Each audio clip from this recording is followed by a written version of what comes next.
She sent the text to the wrong number.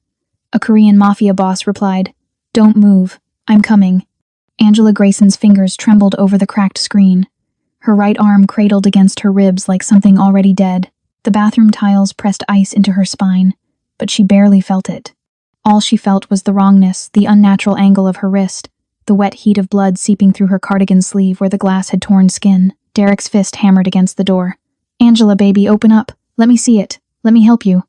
Her husband, the man who'd slipped a 2-carat diamond on her finger 4 years ago in a riverside garden, the man who'd just grabbed her arm with both hands and twisted until something inside snapped like kindling. "I didn't mean to hurt you.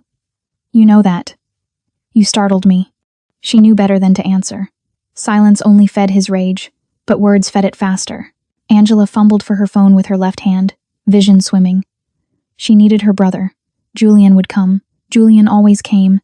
The screen smeared red under her thumb as she scrolled through contacts. Everything looked the same through tears and terror names blurring into shapes, numbers into nonsense. She pressed what had to be Julian's name and typed with one shaking finger. "He crushed my arm. I think it's broken. He won't let me leave.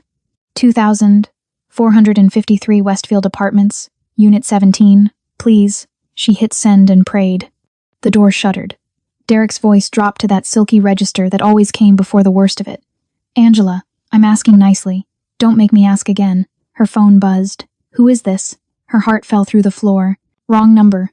She'd texted a stranger while Derek was seconds away from kicking down the only barrier between her and whatever came next. "No. No. No. No." She typed again. Faster. Messier.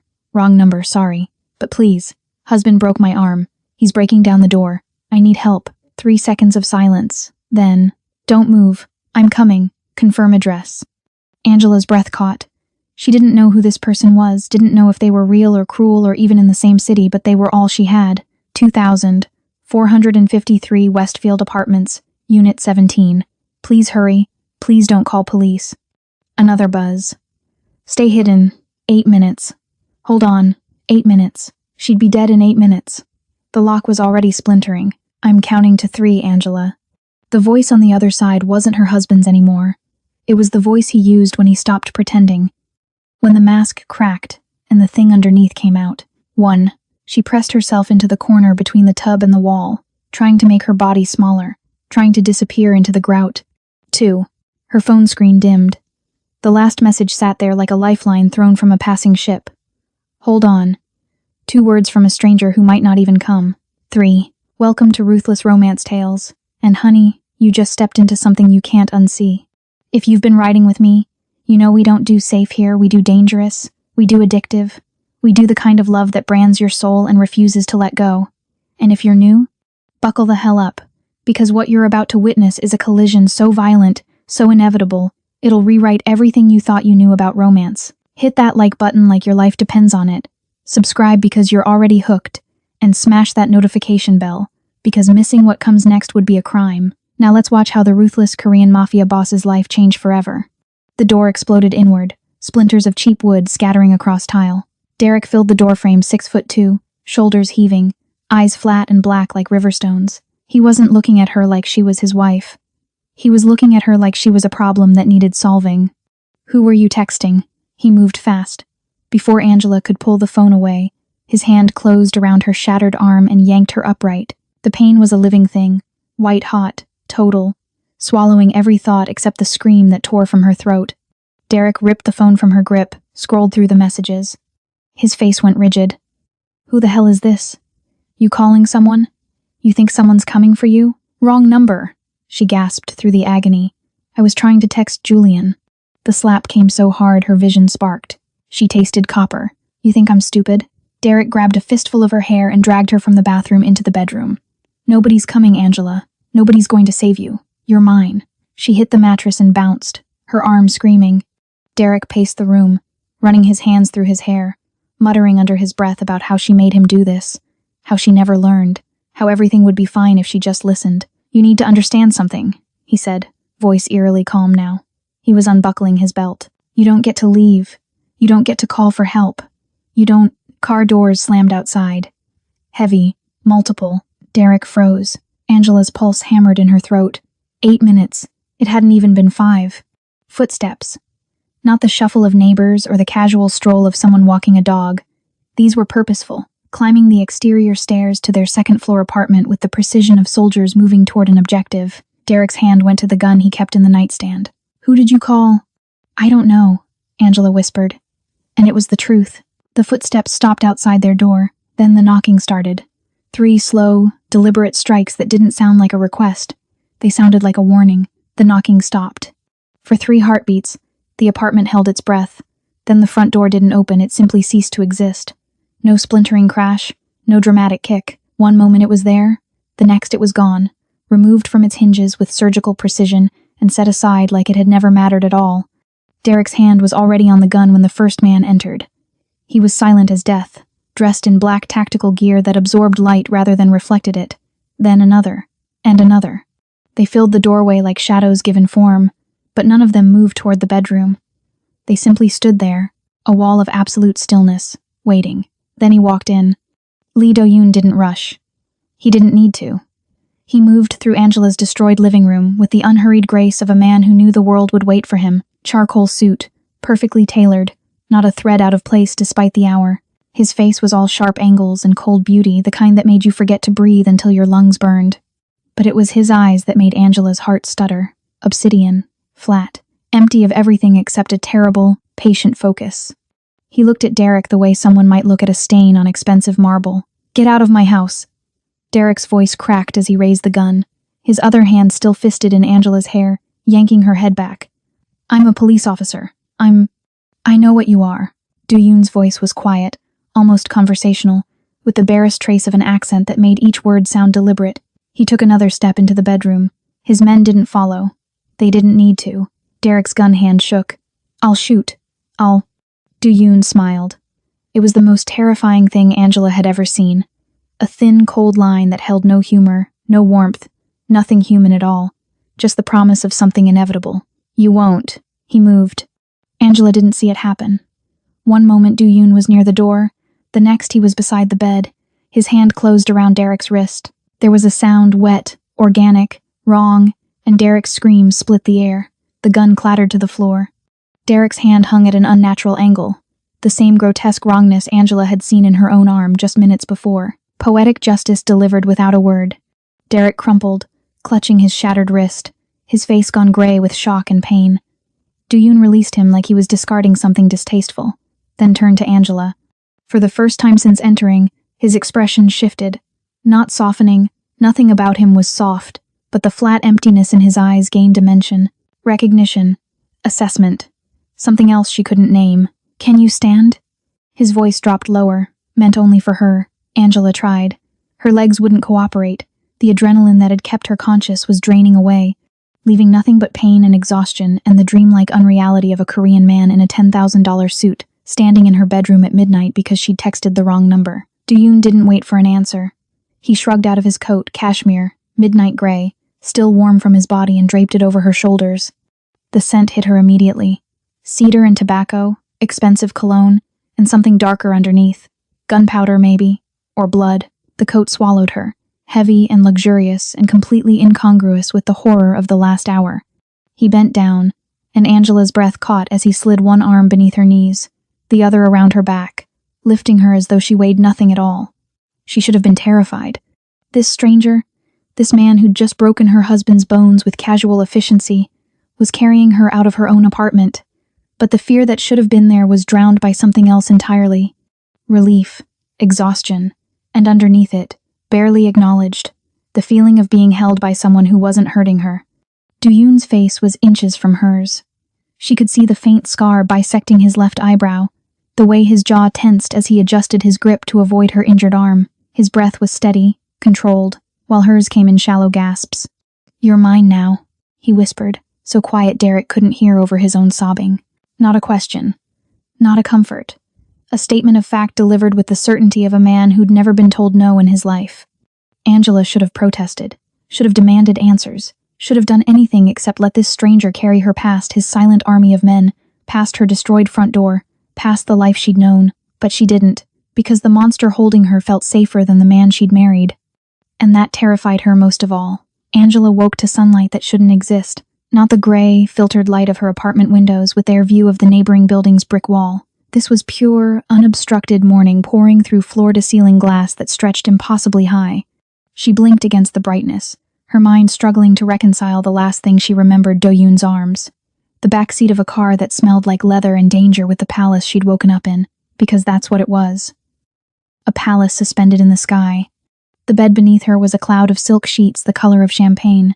Her right arm rested on a pillow, encased in something that looked more like aerospace engineering than a medical brace, sleek black carbon fiber with subtle LED indicators pulsing a soft blue. No pain. Whatever they'd given her had reduced the agony to a distant throb. She sat up slowly, her body protesting in a dozen places that had nothing to do with her arm. The room was enormous, all clean lines and expensive minimalism.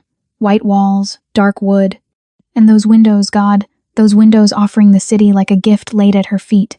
40 floors up, maybe more. High enough that the streets below looked like distant rivers of light. High enough that jumping wouldn't be quick. The thought came unbidden, unwelcome. Angela pushed it away and stood, testing her legs. Her feet met heated marble, and she realized she was wearing silk pajamas she'd never seen before. Black, perfectly fitted. Someone had changed her clothes while she slept. The intimacy of that violation should have terrified her, but it was swallowed by a larger, more pressing question. Where the hell was she? She found a door, black lacquered wood with no visible handle, and pressed her palm against it. It slid open with a whisper, revealing a hallway that belonged in an architectural magazine. She moved through it, her bare feet silent, following the sound of, was that water? A fountain? The hallway opened into a living space that stole what was left of her breath. The penthouse stretched out like a temple to wealth and power. Everything was monochrome elegance, from the low-slung leather furniture to the abstract art that probably cost more than her entire life. But it was the view that held her captive, a 360-degree panorama of the city waking up beneath her. Beautiful, isn't it? Angela spun. A man stood near the entrance, tall, broad-shouldered, wearing a suit that marked him as one of Do-yoon's. His face was professionally blank, but his body blocked the only visible exit. I need to leave. Her voice came out steadier than she felt. I'm afraid that's not possible, Miss Grayson. Miss Grayson. Not Mrs. The absence of Derek's last name felt like freedom and imprisonment braided together. You can't keep me here. She moved toward him anyway, testing. He didn't shift, didn't reach for a weapon. He simply existed as an immovable barrier, polite and absolute. You should sit down. It wasn't a suggestion. Mr. Lee will want to speak with you. I don't care what Mr. Lee wants. You care very much what I want. The voice came from behind her, and Angela's heart performed some complicated acrobatics that left her breathless. She turned to find Do-yoon emerging from a doorway she hadn't noticed, a glass of tea in his hand. He wore different clothes, charcoal slacks, a black shirt with the sleeves rolled to his elbows, exposing forearms corded with muscle and decorated with ink that disappeared beneath the fabric. He looked less like a businessman and more like what he actually was. Dangerous. Your arm. He gestured with the tea, those obsidian eyes tracking her with unnerving focus. The surgeon says you'll regain full mobility in 6 weeks.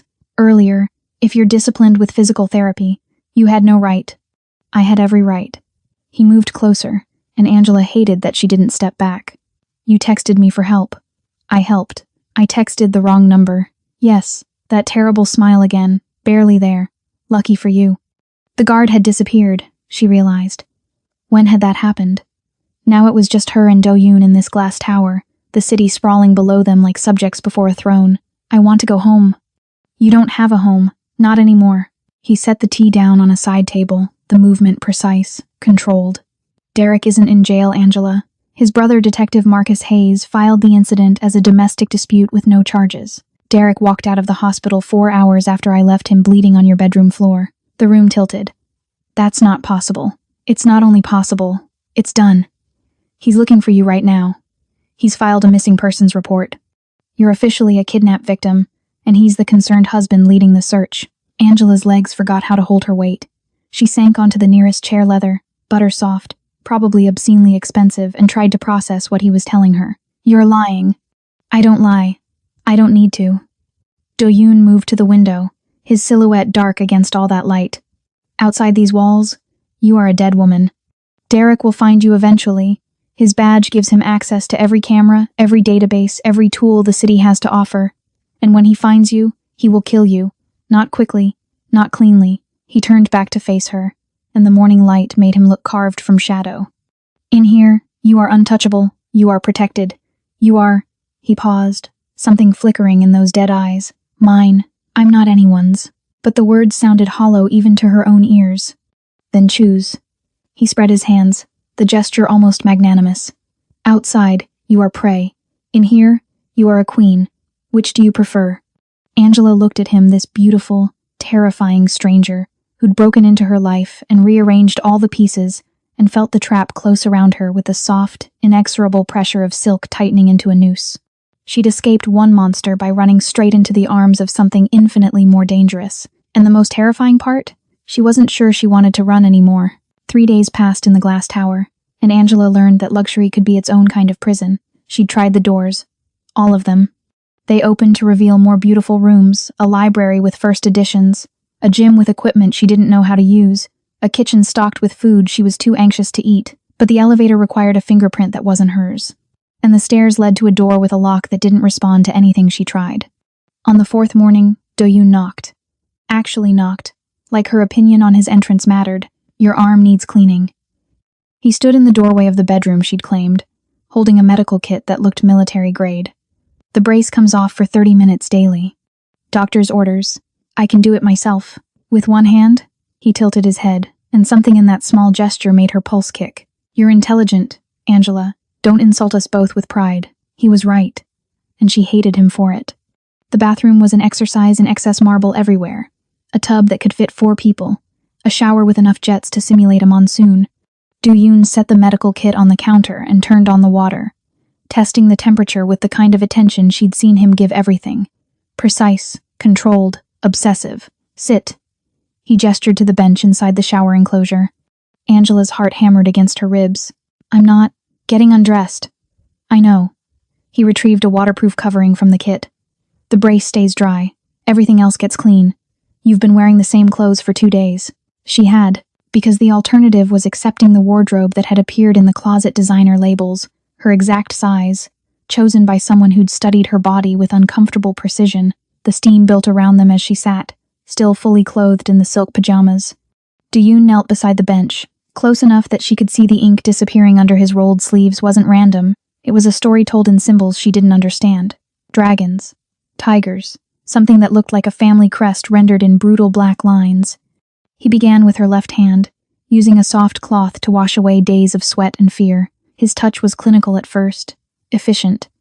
But there was something hypnotic about watching those dangerous hands perform such a gentle task. Hands that had broken Derek's bones now cradling her fingers like they were made of glass. Why are you doing this? Her voice sounded strange in the steam-thick air. Because you can't. He moved to her wrist, her forearm, the movements methodical but not cold. Never cold. You have people who could. I don't trust anyone else with you. The words settled between them, heavy with implication. Angela watched water droplets slide down his forearms, following the paths of ink and muscle. His sleeves were soaked now, clinging to skin that shouldn't have fascinated her but did. Lean forward. She obeyed before her brain caught up with her body. He gathered her hair thick coils that she hadn't had the energy to maintain and pulled it over her shoulder with surprising gentleness. His fingers brushed the back of her neck, and Angela's breath caught. You're afraid of me. Not a question. Yes. Good. He continued washing, moving to her shoulders, her back, the cloth warm and careful over silk that was growing transparent with water. Fear keeps you smart, but you're also curious. That's dangerous. Curious about what? Why a man like me would care about a woman like you. Angela turned to face him, water streaming down her face, her heart doing something complicated in her chest. And why do you? Do-yoon paused, the cloth still in his hand, his face inches from hers. Up close, she could see the scar through his eyebrow wasn't the only one. There was another, faint, along his jaw. And his eyes, God. Those eyes weren't entirely black. There were flecks of bronze near the pupils, like embers in ash. I'll show you. He stood, offering his hand. Get dressed. Something comfortable. 20 minutes later, she followed him through corridors she hadn't explored, her damp hair leaving wet spots on the simple black dress she'd finally accepted from the closet. It fit like it was made for her. It probably was. Do-yoon stopped at a door that looked like all the others, but wasn't. When it opened, Angela's world tilted sideways. The room was soundproofed, she could tell from the specialized panels on the walls, and in the center, Bathed in soft light, stood her cello. Not one like it. Hers, the instrument she'd saved for 3 years to buy, with a scratch on the neck from the first time Derek had knocked it over in a rage. How her voice failed. I went back. Du-Yoon leaned against the doorframe, watching her with that unnerving focus. The night I took you. My men retrieved everything that mattered before Derek could destroy it. Angela moved toward the cello like a woman in a trance. Her fingers, the ones on her good hand, traced the familiar curves. The strings that needed tuning, the bow resting beside it. Why? Because 5 years ago, I saw you perform at the Sheridan Hall benefit concert. His voice was quiet, almost reverent. You played Elgar, the cello concerto in E minor, and for 4 minutes and 37 seconds, I forgot what I was. Angela turned to stare at him. You remember the piece? I remember everything about that night. He pushed off the doorframe, moving closer. You wore emerald green, your hair was up, and when you played, you closed your eyes like the music was the only thing in the world that mattered. Her breath caught. You're saying you've been what? Obsessed with me for 5 years? Obsessed is your word. He stopped just behind her, close enough that she could feel the heat of him. I prefer devoted. That's insane. Yes. His hand came up, hovering near her shoulder but not quite touching. I've bought every recording you've made, attended every public performance, and when you stopped playing 2 years ago, I noticed. I looked into why. The air left Angela's lungs. Derek. Derek. The name sounded like a curse in his mouth. Who crushed your spirit long before he crushed your arm. So when your text came through when fate put you in my hands, I didn't hesitate. Angela turned to face him, and the truth crashed over her like a wave. This isn't a rescue. It's a collection, he finished, that terrible smile playing at his lips. You're the masterpiece I've been waiting to acquire, and now that I have you... His hand finally made contact, fingers tracing the line of her jaw with devastating gentleness. I'm never letting go. Angela couldn't sleep. The penthouse was too quiet at night. All that glass and marble swallowing sound until the silence itself became a presence. She'd tried, spent 2 hours staring at the ceiling of her gilded cage, replaying Do-Yoon's words in the music room. Collection, masterpiece, never letting go. She should have been terrified. She was terrified, but underneath the fear lived something else. Something dark and magnetic that made her skin feel too tight, made her wonder what his hands would feel like without the gentleness, without the restraint. At 2 a.m, she gave up on sleep and wandered. The penthouse was different at night. The city lights below transformed the glass walls into mirrors, reflecting her ghost-like figure back at her brown skin, glowing amber in the dimness, her natural hair a dark halo around her face. The black silk nightgown she'd finally accepted hanging off her frame like shadow-made fabric. She moved through corridors she'd memorized by now, drawn by something she couldn't name. Maybe curiosity, maybe self-destruction, maybe they were the same thing. That's when she heard his voice. Low, controlled, speaking in Korean with a kind of authority that made her spine straighten even though the words meant nothing to her. It came from a room she'd assumed was locked an office at the far end of the east wing, behind a door that always remained closed. Tonight, it was cracked open. Just enough. Angela knew she should walk away, knew that whatever happened behind that door was none of her business, was dangerous to witness, was exactly the kind of knowledge that got people killed in movies. But her feet kept moving, drawn by the gravitational pull of a black hole, until she stood in the sliver of darkness beside the doorframe. Through the gap, she could see him. Do-Yoon sat behind a massive desk of dark wood, his face lit by the cold glow of multiple monitors. He'd shed his usual armor, the suit jacket was gone, his shirt unbuttoned at the collar, sleeves rolled up to reveal those tattooed forearms. But it wasn't his appearance that made Angela's blood run cold. It was his expression. Empty. Absolute. The face of a man who'd removed every trace of humanity and replaced it with pure, calculating purpose. On the screen in front of him, another man spoke older, Korean, his face tight with fear barely masked as respect.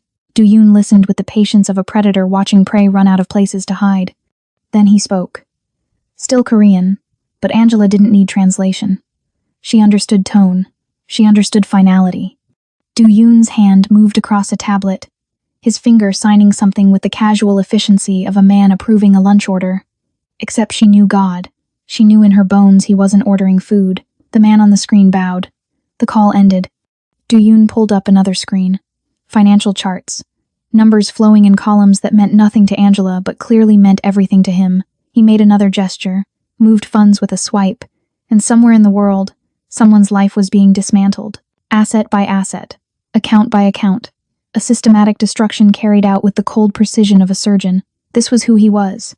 Not the man who'd washed her arm with gentle hands, not the man who'd retrieved her cello and remembered her performance from 5 years ago. This was Lee Do-yoon, the king of an empire built on fear and blood, and she was standing in his palace watching him destroy people with less emotion than normal humans showed swatting flies. She must have made a sound, a gasp, a sharp intake of breath, something. Because he looked up. For one frozen moment, their eyes met across the darkness, and Angela watched something extraordinary happen. His face transformed. The emptiness evaporated, replaced by something warm and terrible and devastating. The monster disappeared, and in its place stood a man looking at her like she was the only thing in the world worth seeing. He stood slowly, moving around the desk with that controlled grace that made her heart hammer for all the wrong reasons. Angela. Her name in his mouth was a prayer and a possession braided together. You should be sleeping. I couldn't. Her voice came out smaller than she intended. I know what you heard. He reached the doorway, and she should have stepped back, should have run, but she stayed rooted to the spot as he emerged from his office into the hallway. The man who'd just signed death warrants with the same hands now reaching for her face. Are you afraid? Yes. Good. His thumb traced her cheekbone, and Angela hated how her body leaned into the touch. You should be. I'm not a good man, Angela. I've never pretended to be. Then what are you? Yours. The word hung between them, heavy and irrevocable. Every terrible thing I am, every sin I've committed, every life I've ended, it all belongs to you now, just as you belong to me. That's not... Her protest died as his other hand came up, cradling her face like she was something precious and breakable. You can't just claim people. I don't claim people. I claimed you. 5 years ago. Watching you play with your eyes closed and your soul on fire. You just didn't know it yet. The confession should have sounded insane. It was insane. But standing there in the dark hallway with his hands on her face and his eyes burning into hers, Angela felt something inside her shift. Some fundamental understanding that she'd been running toward this moment since the night she'd sent that text. Maybe longer. The things I do, he continued, his voice dropping to something raw and honest. The decisions I make, they keep empires running. They keep you safe. They keep you here. With me, where you belong. I don't belong to anyone. Keep telling yourself that. He leaned closer, his breath warm against her lips, his scent cedar and tobacco and danger surrounding her completely. But we both know it's a lie. You felt it in the music room.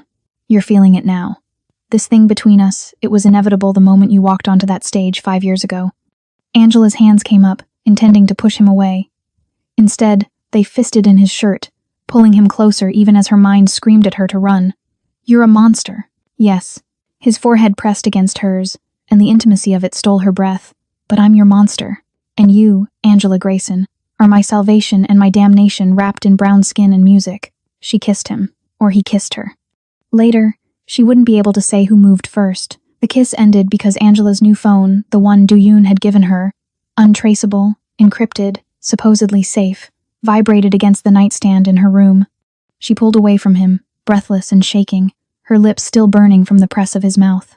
Do-yoon let her go, but his eyes tracked her like a predator watching prey decide whether to run. It's 3 a.m, she said, more to herself than him. Who would? The screen lit up, unknown number, and beneath it, a photo that made her blood turn to ice. Julian, her brother, bound to a chair in what looked like a warehouse. His face bruised, terror stark in his eyes. And standing behind him, just visible in the frame's edge, was Derek's unmistakable silhouette. The message came through a second later. Come alone or he dies. You have 2 hours. I'll send the address. Angela's world tilted. The phone slipped from her hand, but Do-yoon caught it before it hit the floor, his movements liquid fast. He studied the screen, his expression shifting back to that terrible emptiness she'd seen in his office. No. His voice was flat. Final. That's my brother. Angela lunged for the phone, but he held it out of reach with insulting ease. He has Julian. You have to do nothing. Do-yoon pocketed the phone. This is a trap. A obvious, desperate trap. I don't care. Her voice cracked, hysteria creeping in at the edges.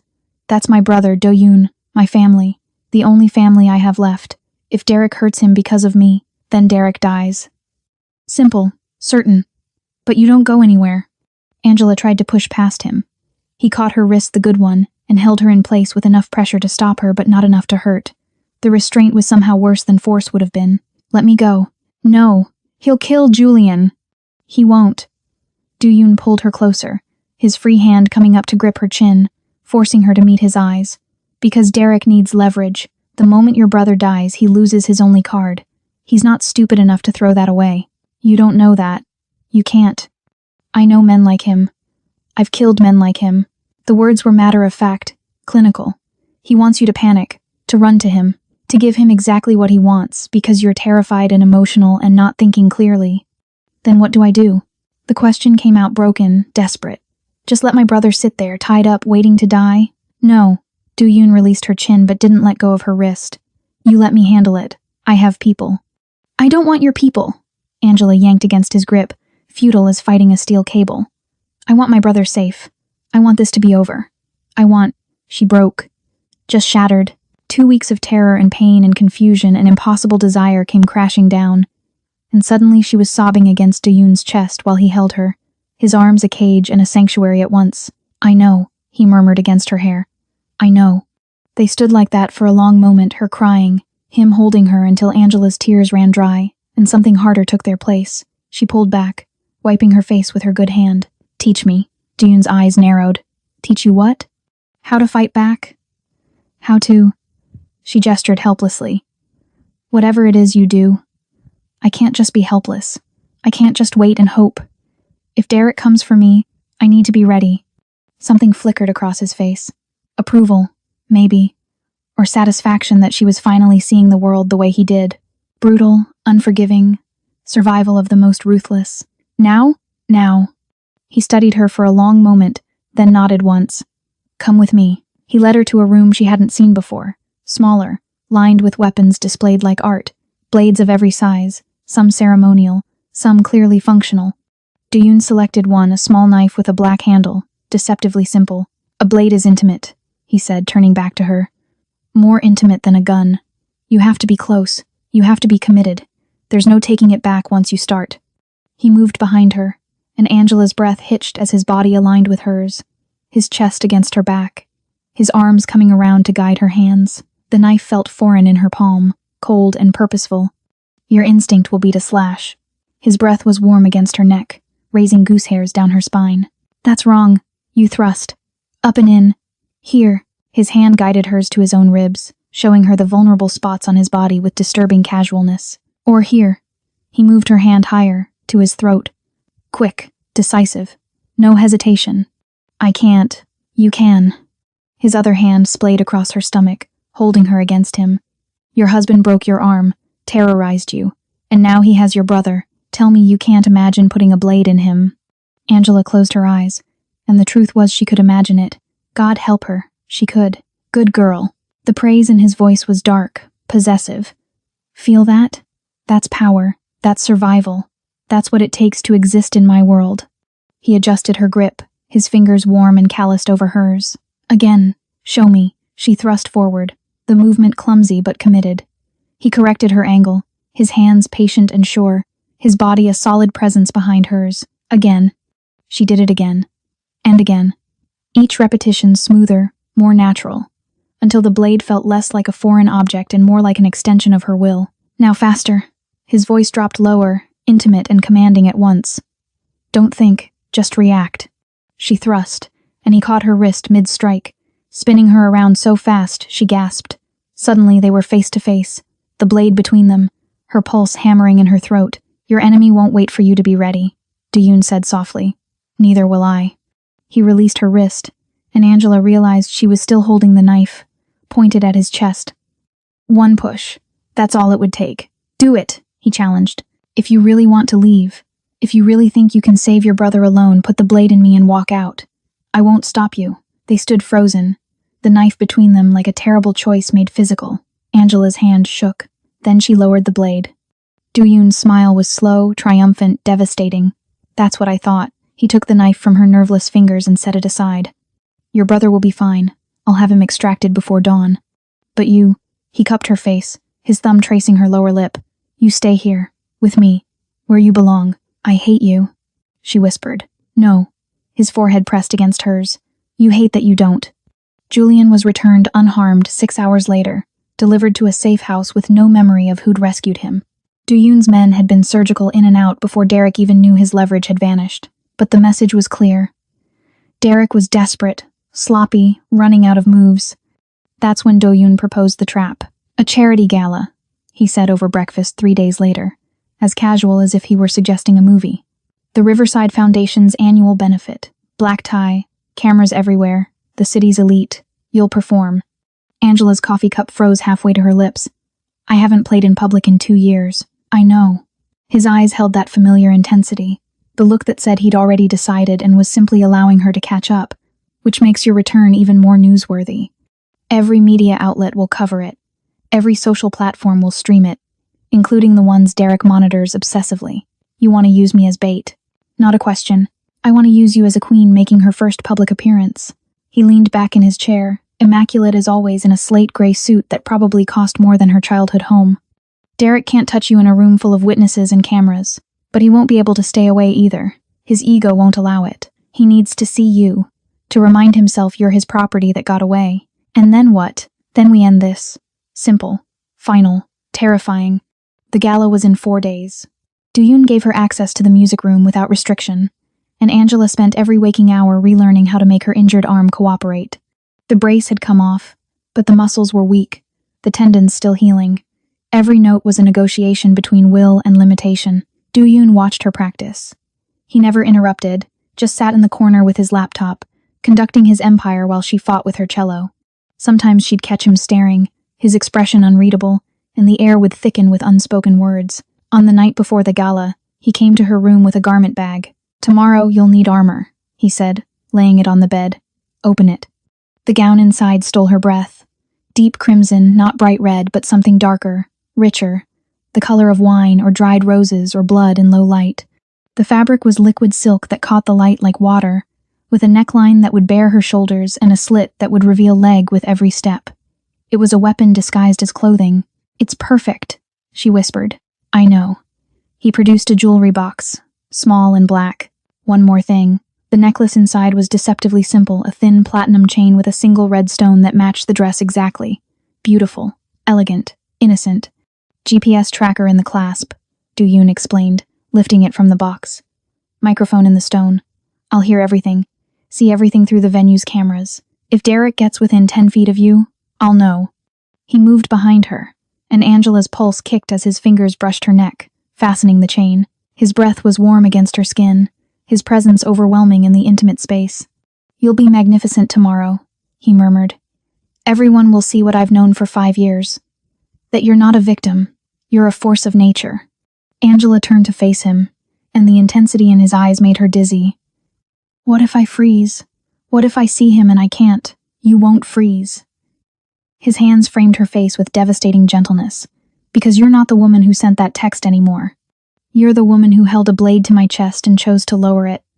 You're the woman who plays music like she's conjuring fire.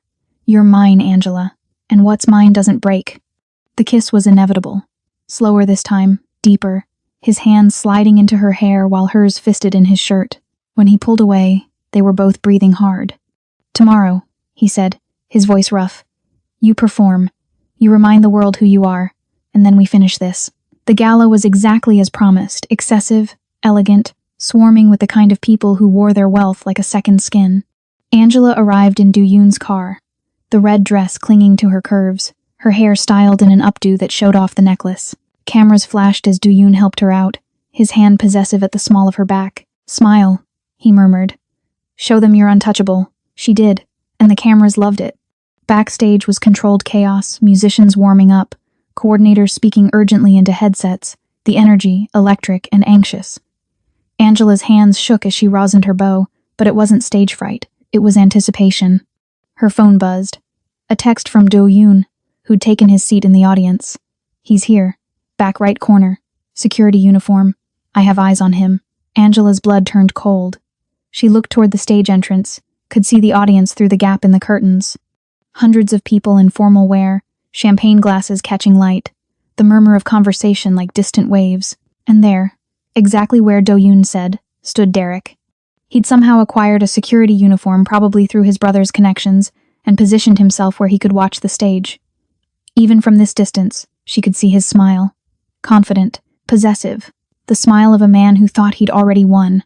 He thought she was still his.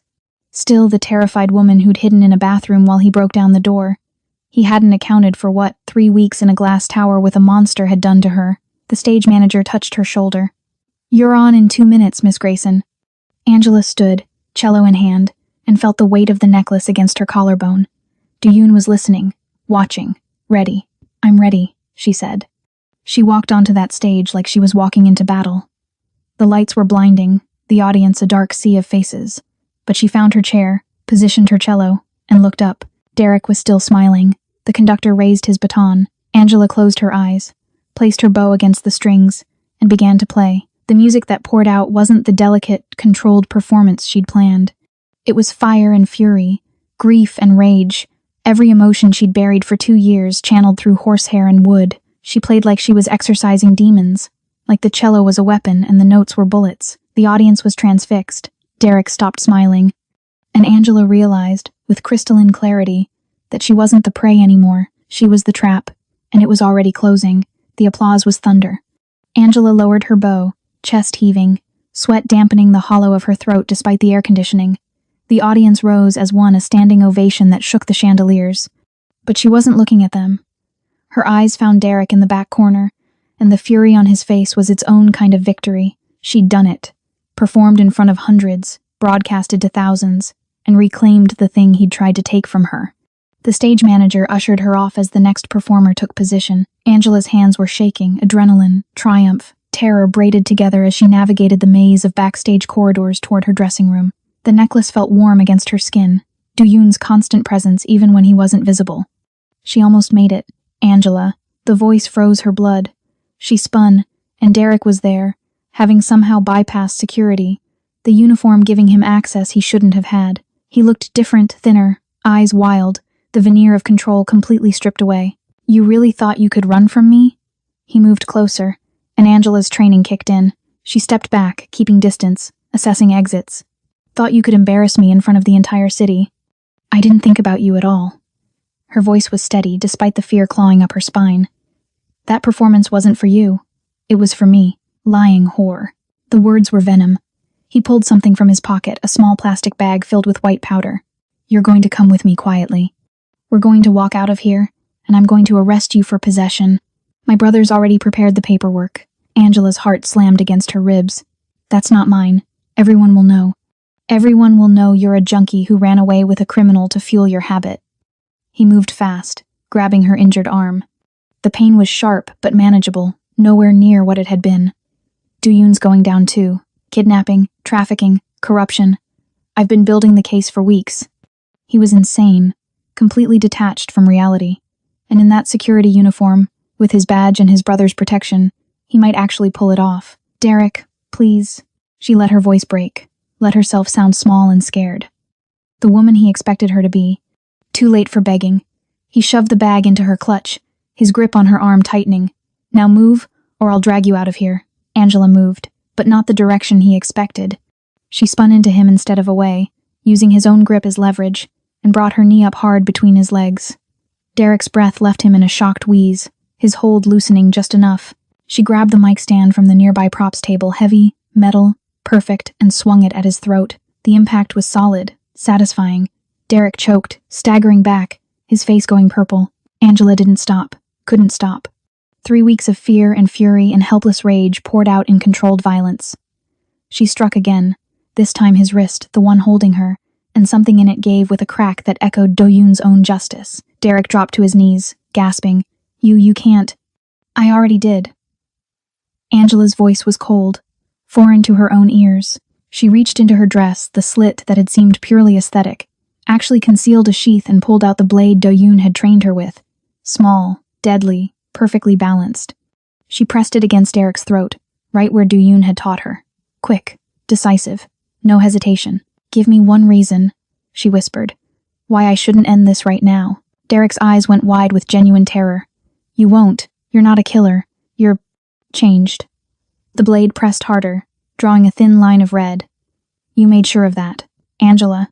Du-Yoon's voice cut through her rage like a blade of its own. She looked up to find him standing in the corridor entrance, but he wasn't alone.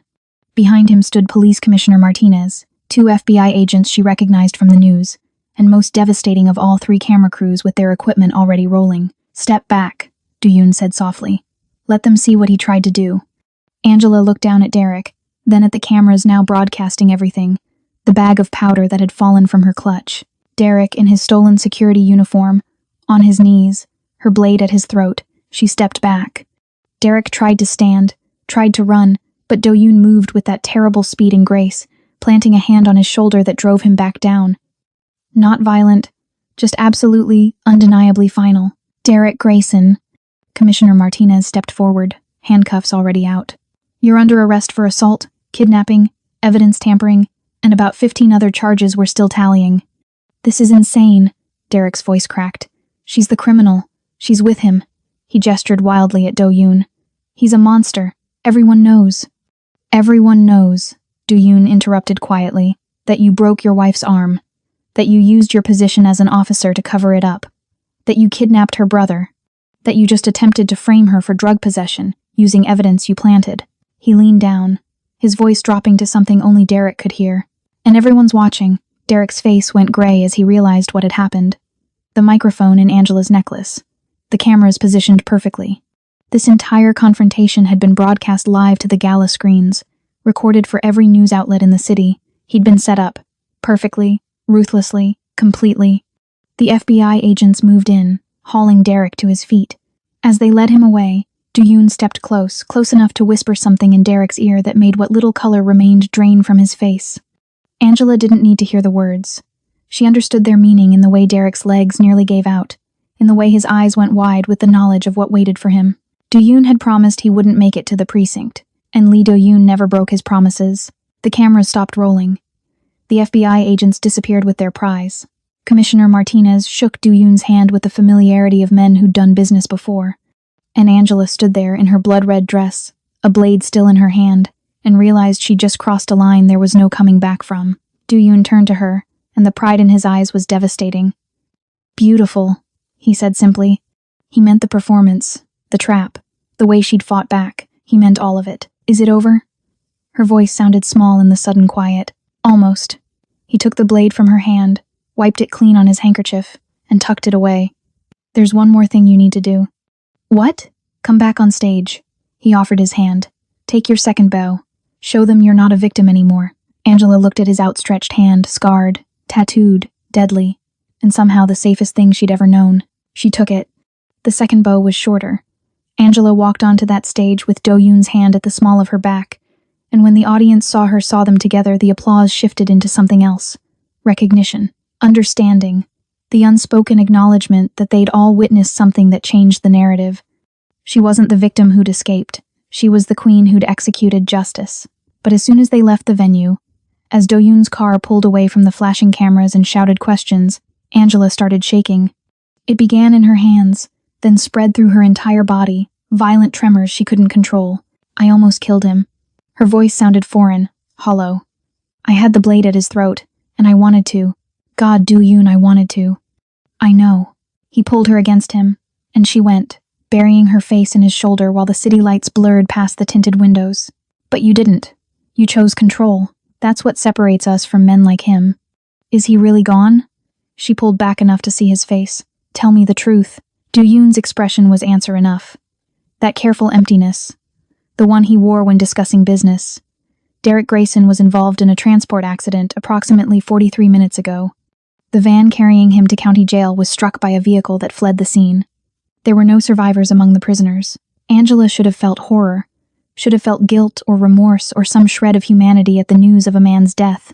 Instead, all she felt was a crushing, liberating wave of relief so powerful it made her lightheaded. Good, she whispered. Do-Yoon's eyes darkened with something that looked like satisfaction, pride, possession. Good, he echoed. They rode the rest of the way in silence, his arms around her, her face pressed against his chest, where she could hear his heartbeat steady, unhurried, the rhythm of a man who'd orchestrated death and felt nothing but certainty. The penthouse was dark when they arrived, rain beginning to streak the massive windows.